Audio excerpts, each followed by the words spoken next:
Hello guys, welcome back to In 5 Minutes, and after studying the different registers and counters we will see the difference between registers and counters on the basis of various parameters in their operations. So before starting to differentiate between registers and counters, so this column will indicate the properties of registers and this will be representing the counters, and here we will see different parameters on the basis of which we are going to differentiate between registers and counters. Moving on to first parameter is basic building block. So basic building block for registers are the D flip-flops or the delay type flip-flops, but which are actually made up of RS and JK flip-flops. So I will write here RS comma JK flip-flops, because in RS and JK the special conditions are made to convert it into D flip-flop. So it is RS and JK flip-flops. Also you can add up with the D flip-flop, because particularly in the register section we are not going to change the data, we are just shifting the data, okay, and from counters we are changing the data from one state to another state. So that's why T flip-flops are required. Second point is mode of operation. So for mode of operation in registers can be operated in serial manner or in parallel manner, whereas if you see the counters are operating in the serial manner only. So serially they will be shifting up or down. So that is nothing but the counters. The very next parameter is the type of registers and type of counters. So type of registers are serial in, serial out, serial in, parallel out, parallel in, serial out, and parallel in, parallel out. Along with this we have bidirectional also and universal shift registers also. So for this, bidirectional, universal, okay.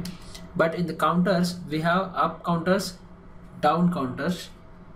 So we have counters which can again go into up or down, and just like special cases in the register, bidirectional and universal shift registers are there, which are shifting the data in both the direction as well as parallel loading. In the case of counters we have simultaneous up and down operation, okay. Then the next parameter is the data transfer, direction of data transfer. So direction of data transfer in these registers are bidirectional. You can shift the data towards right and left, that is nothing but right and left, whereas the counterpart, counters are also bidirectional in nature. In this case it will be up or down. The very next point is number of flip-flops required per bit. So I'll write here flip-flops per bit storage, okay. So only one flip-flop required for registers and the counters as well. And the last point, applications. Applications for shift registers are data storage. So as I earlier said also that data is not changed, it can only be shifted. So we can store the data and shift data, that is nothing but data storage or shifting of data. In the arithmetic operation we can also use shift registers in the multiplications and in division of the two numbers, where the data simultaneously shifted and one of the data is remain constant. So multiplication can be very easy with the help of shift registers. We can also design counters with the help of registers. We are using this method. We have already seen in one of the sessions that we can define counter or the pattern generation with the help of registers.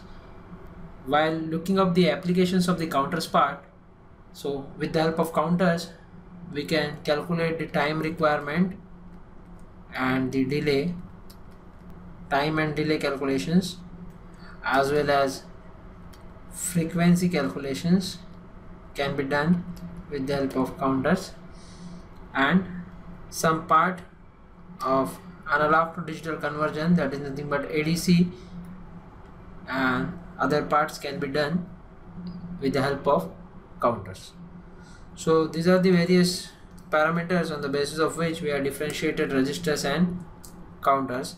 For more ideas and videos, stay tuned to In 5 Minutes, and thank you for watching.